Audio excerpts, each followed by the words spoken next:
Okay, so if you haven't really started this project, what I want you to go back and do is really find the picture that you feel is the most appropriate. You are zooming into this animal, and I would suggest actually picking a really good picture and printing it out or putting it up on your screen. So I chose two different ones. This one, I did not like the eye over here, so I chose this one, and I've started this.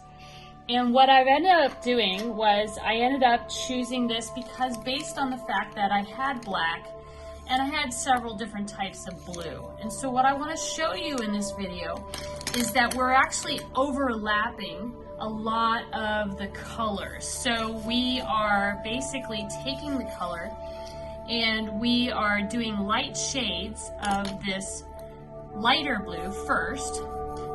So we're taking and we're making a layer of this light blue. And what I'm doing at first was I made this section so I am doing the color in the direction of the eye.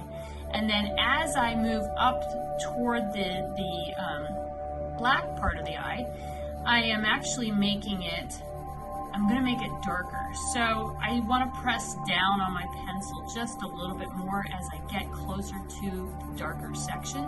I'm going to add in a darker blue.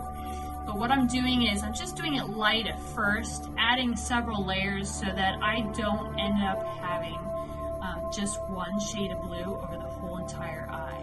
Just because if you take a look at this eye, what I looked for in a picture was I really wanted to have like this really cool like highlight to make the whole eye look really glossy. And that's the reason why I chose this picture. So I'm going to go ahead and move it into time lapse.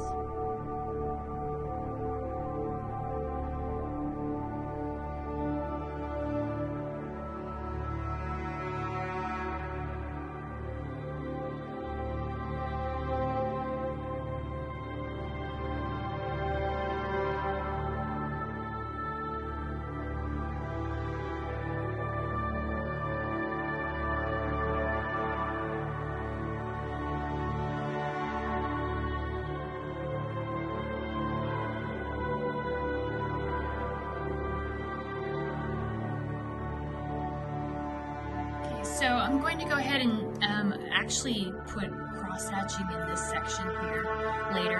And then in the background, I'm going to go ahead and use watercolor to soften in these nice colors that I see in this picture. So that's how I'm going to finish it up. I'm going to do this in class. So stay tuned for the